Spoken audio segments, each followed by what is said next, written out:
Oi, pessoal, estamos aí mais uma vez para os nossos estudos sobre o Evangelho. Estamos no estudo 40 e vamos falar hoje sobre a cura de um obsidiado. Também às vezes é traduzido como endemoniado, né? Só que o termo obsidiado é uma atualização, né, da mesma situação. Foi narrado por Marcos e por Lucas. E esse estudo tem como base interpretativa o livro Sabedoria do Evangelho, do Carlos Pastorino. Marcos registrou assim, no capítulo 1, versículos 21 a 28. E imediatamente nos sábados, indo à sinagoga, ensinava. E admiravam-se muito do seu ensino, porque ele ensinava como quem tinha autoridade e não como os escribas. Ora, estava na sinagoga deles um homem com um espírito atrasado, que gritou: Que importa a nós e a ti, Jesus Nazareno? Viestes a perder-nos? Bem sei quem és, o Santo de Deus. Mas repreendendo-o, Jesus disse: Cala-te e sai dele. Então, agitando violentamente e bradando em alta voz, o espírito atrasado saiu dele.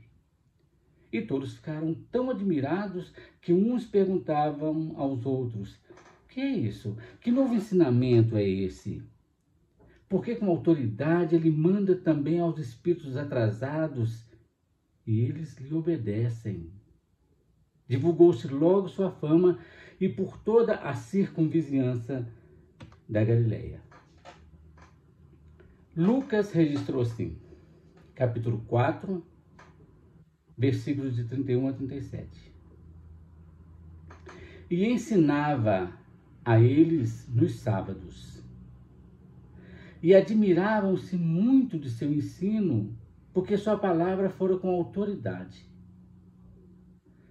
Estava na sinagoga um homem que tinha um espírito de um desencarnado atrasado, e bradou em alta voz: Ora, que te importa a nós e a ti, Jesus Nazareno? Viestes a perder-nos? Eu sei quem és, o Santo de Deus. Jesus repreendeu, dizendo: Cala-te e sai dele. E tendo lançado por terra no meio de todos, o desencarnado saiu dele sem tê-lo magoado. Todos ficaram admirados e perguntavam uns aos outros: Que palavra é essa? Pois com autoridade e poder ordena aos espíritos atrasados e eles saem? E por todos os lugares da circunvizinhança divulgava-se a sua fama. Então a fama de Jesus não parava de crescer porque as pessoas viam esses fenômenos e fazia comparação de como é que eram os ensinos dos rabinos, vamos dizer assim, dos doutores, né, daquela sinagoga, em relação ao ensinamento que eles estão chamando de novo, porque eles também não sabiam de onde vinha tanta autoridade, né? Porque conheciam Jesus. Beleza. Vamos então estudar a lição. Como de hábito, no sábado, Jesus entra na sinagoga. A gente já falou algumas vezes que o sábado, claro, é o dia sagrado, né? Para os judeus e para o povo hebreu.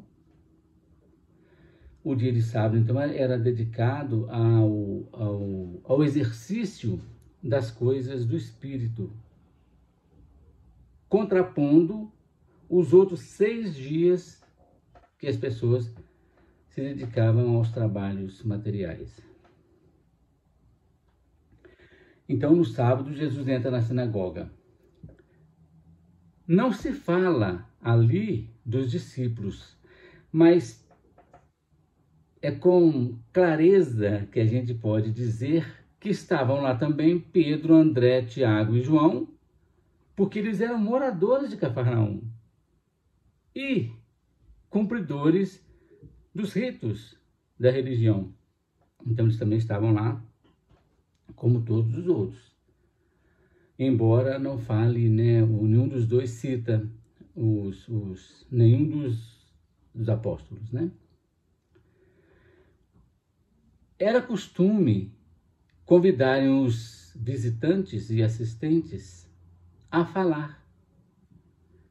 Nós já falamos disso, né? Todas as pessoas que eram visitantes naquela sinagoga, eles eram chamados a compartilhar daquela palavra que estava sendo dita. E isso ajudou muito no processo, tanto de Jesus como dos discípulos. Eles foram favorecidos por esse costume, porque eles poderiam também trazer a boa nova, né? E divulgar essa nova doutrina que estava começando.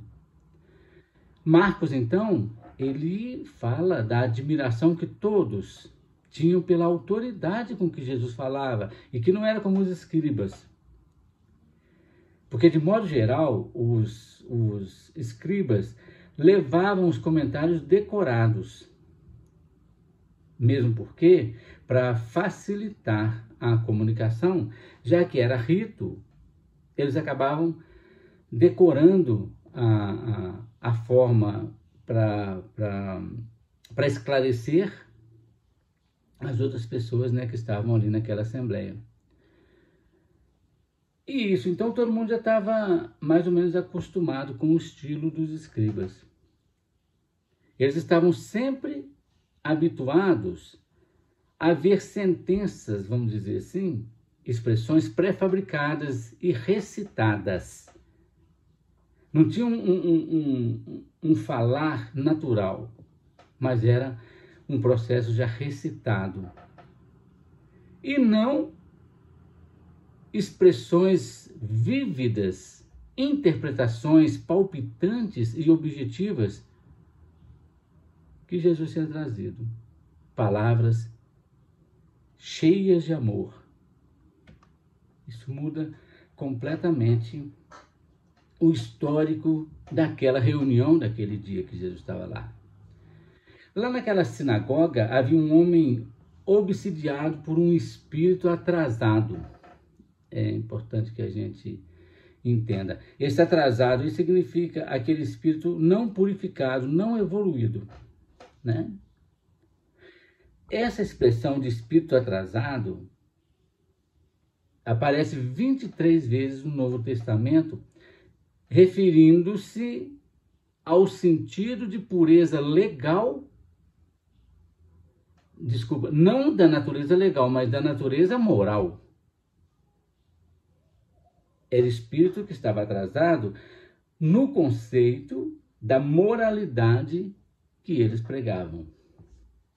Lucas esclarece bem que se trata de um espírito de um desencarnado, o qual não era ainda purificado. Era um desencarnado que estava num processo de atraso evolutivo. E como desencarnado, embora atrasado, estava apto a ver, isso aqui é muito interessante, mesmo o espírito atrasado, ele estava apto a ver a aura magnífica, luminosa de Jesus. E, logicamente, podia pressentir o domínio que Jesus tinha sobre a situação, né? O Espírito, então, lança a seguinte exclamação: que importa a nós e a ti, Jesus Nazareno? Tipo, Jesus, o que nós temos a ver com o Senhor? E o que o Senhor tem a ver com a gente? Tipo assim, nós estamos em patamares muito diferentes. O Senhor é o Filho de Deus. E nós somos espíritos ainda atrasados. Nós não temos nada a ver com nada. Então, o que o Senhor está fazendo aqui? Tipo isso? O Senhor veio perder-nos, isto é, acabar com a gente? E fala assim: bem sei que és o Santo de Deus. Santo de Deus significa algo consagrado. Santo, aquele que é são, isto é, que já não tem mais nenhuma enfermidade, que já está totalmente consagrado ao serviço divino. Esse sentido que traz para nós, lá do grego, né, que foi traduzido no Evangelho, é o santo de Deus, é aquele consagrado à divindade, aquele que já tem a pureza totalmente estabelecida nele, se referindo a uma determinada pessoa.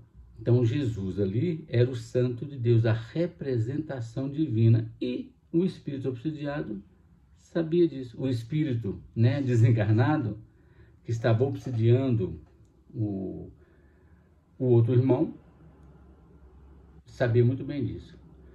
Jesus, isso aqui é muito interessante, Jesus ele nem conversa, não discute, não faz nada, apenas impõe a ele o silêncio e imediatamente promove o desligamento do obsidiado.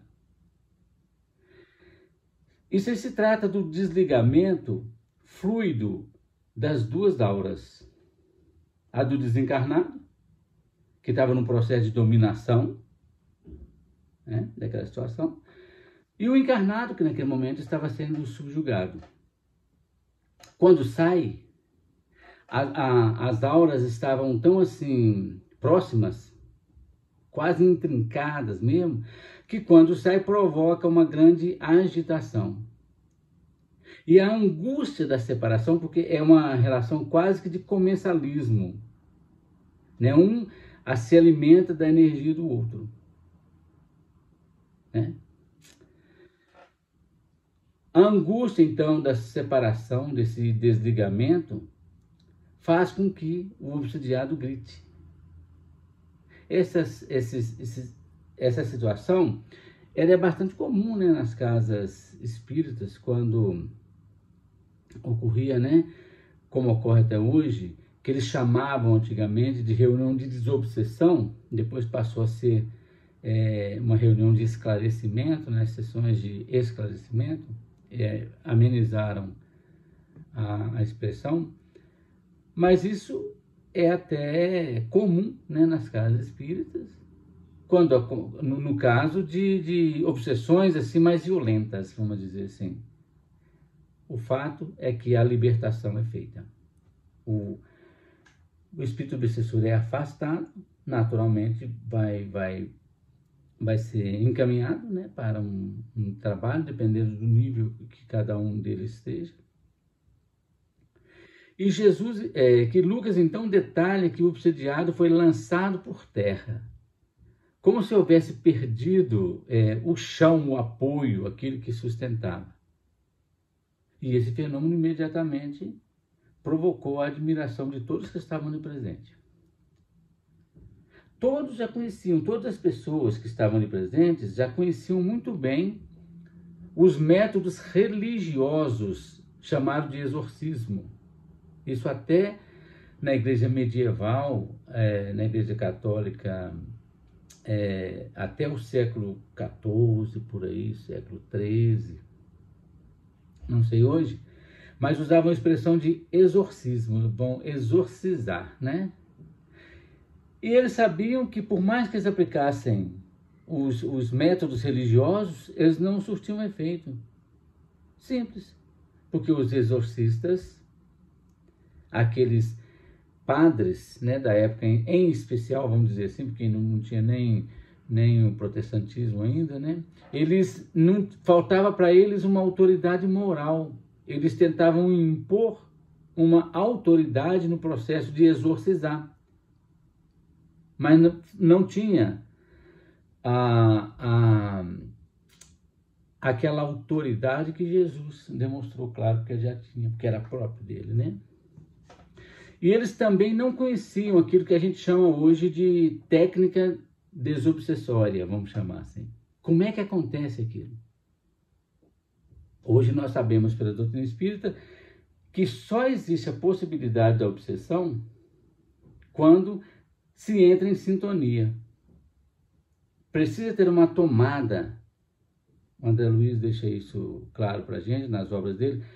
Tem que ter uma tomada para que a coisa ligue e dê continuidade ao processo.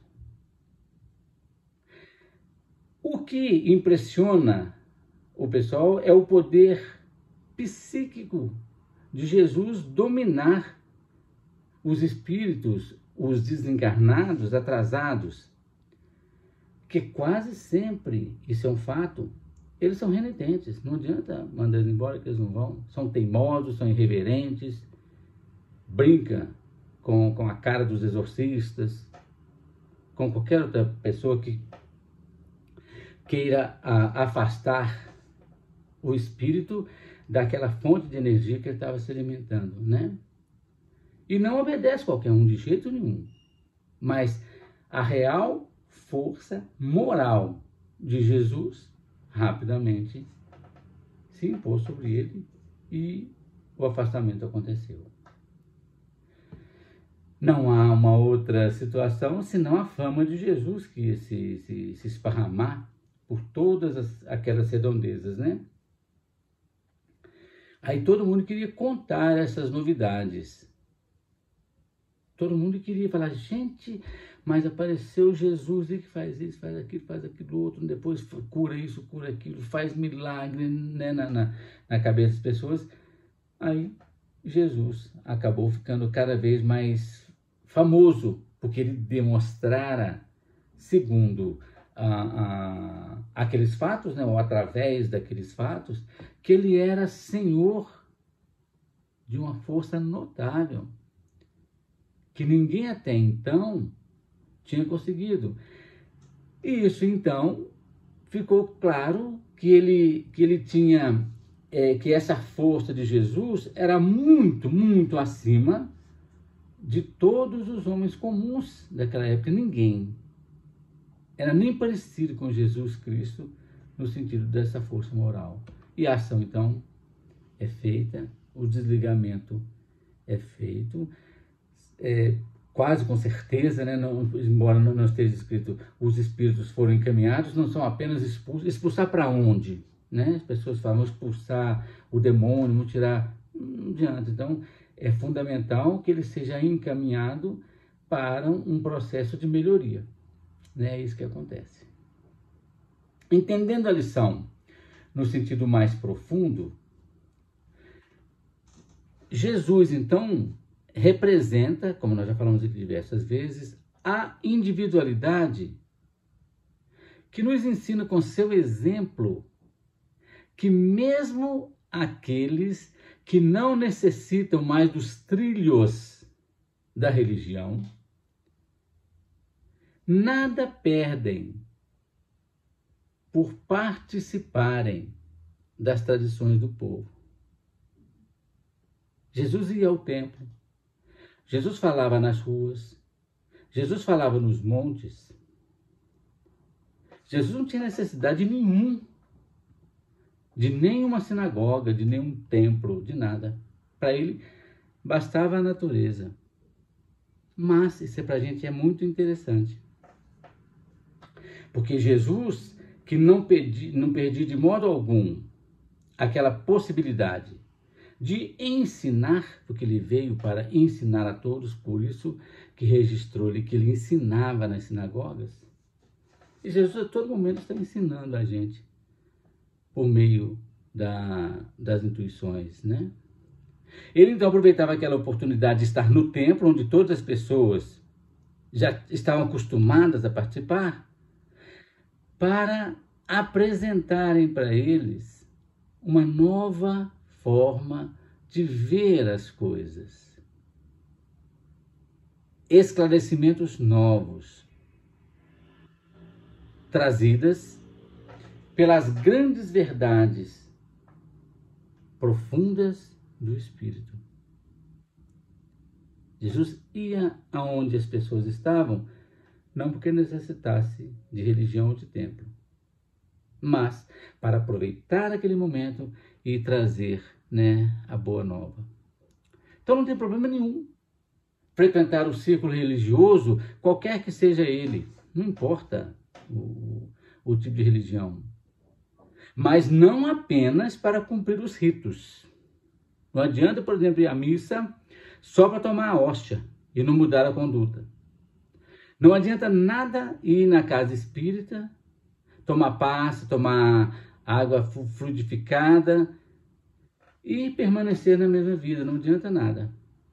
O templo, então, ele é utilizado como um processo para juntar as pessoas e ouvirem as revelações da Boa Nova. Imagina naquela época, mais interessante ainda, porque Jesus estava ali,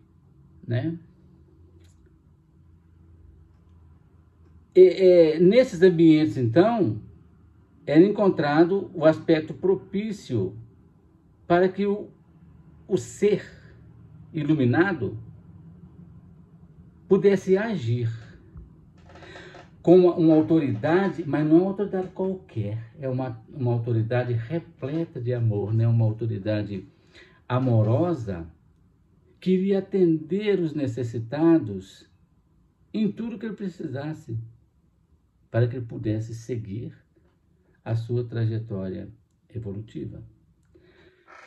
Quando Jesus faz esse desligamento, com certeza que eu digo pela própria doutrina, é porque já aquele karma, aspas, já havia findado. Só faltava a autorização para o desligamento. Porque, como a gente aprende pela própria doutrina, no Evangelho segundo o Espiritismo, se não me engano, São Vicente de Paulo, ele fala que o que a espiritualidade superior pode fazer para a gente não é tirar as nossas dores, as nossas dificuldades, não. Mas é nos ajudar, nos dar força e coragem para a gente enfrentar. Quando, então, cessou aquele processo, aí um desligamento é feito. Olha que fato interessante. O espírito, mesmo sendo atrasado, ou por ser atrasado, ele quis revelar todo o poder divino para as pessoas. Nós sabemos, eu sei que o Senhor é o Santo de Deus. Jesus, claro, o espírito iluminado, não ia cair nessas situações de elogios, e pelo contrário. O ser iluminado sempre vai evitar qualquer situação que revele a condição dele de ser superior aos outros. E ele vai impor silêncio. Todas as vezes que alguém tentar revelar que um espírito superior é superior aos outros, é superior a todo mundo, um espírito superior de verdade, não aceita isso. Isso aconteceu com Paulo de Tarso também. Uma situação em que a mulher, também obsidiada, começou a elogiar Paulo de Tarso e ele realmente também chamou a atenção do espírito. Não era a mulher encarnada, mas era uma situação de um espírito desencarnado que estava querendo bajular. Isso acontece no mundo dos homens. Fácil tratar com a vaidade humana. É só elogiar a pessoa e você fica feliz, aquele negócio todo, Você é melhor que os outros, o seu time é melhor que os outros, o seu carro é melhor que o outro. Então a pessoa fica toda felizinha, porque está no processo ainda de comparação. Espírito superior não espera nem agradecimento. A gente vai ver isso mais na frente. Jesus então passava fazia o que precisava ser feito e seguia o caminho. Uma outra interpretação, então, né, para esclarecer melhor, esse fato também nos revela o seguinte, que a nossa individualidade deve agir sempre com autoridade sobre as nossas personalidades. Cada vez que a gente perceber, isso é importante demais para a gente, cada vez que a gente perceber que uma determinada personalidade, às vezes não é claro, mas às vezes a nossa personalidade egoísta, orgulhosa, a nossa personalidade de superioridade, toda vez que ela tenta agir com autoridade, a nossa individualidade precisa tomar a frente. Por quê? Nós temos os nossos vícios que são milenares, né? O egoísmo, ambição, ódios, etc. E quando então a nossa iluminação, a partir do momento que a gente começa a se iluminar, perceber que o nosso espírito personalístico, isto é, a nossa personalidade, vai ser dominado por qualquer vício, deve imediatamente ordenar. Não é conversar, não é dar papo, não. Ou isso não faz mais parte da minha vida. Né? Ordenar que ela seja afastada, que ela seja desligada. Embora esse nosso espírito, estou falando agora que acontece dentro de cada um de nós, né? O espírito atrasado se contorça, grite, faça escândalo, ou mesmo se lance por terra, a individualidade não pode permitir que a personalidade se torne dominante na situação.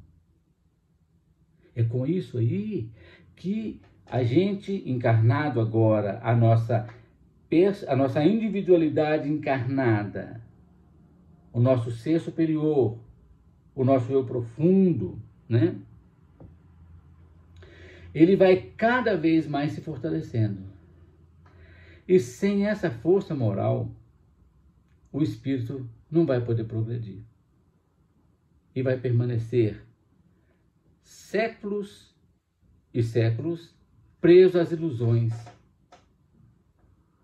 apegados às coisas desordenadas, aos prazeres transitórios da vida. Esta lição, então, é altamente necessária e oportuna principalmente no momento que nós estamos vivendo, que é o momento de transição planetária. Esse é o momento em que todas as nossas personalidades, eu acho que nós estamos vendo isso aí, né? Mundo afora. Parece que tudo está aumentando. Todos os crimes, os golpes, todo tipo de violência, né? A violência explícita e a violência simbólica tem tomado corpos e corpos dos mais variados matizes. Então a gente precisa ter muito cuidado para não deixar que isso aí domine a gente. Não é criar um falso otimismo, não fugindo da realidade, não é isso. É ver o que está acontecendo e buscar uma forma de se melhorar a cada dia. Não é buscar melhorar os outros, a ideia não é essa.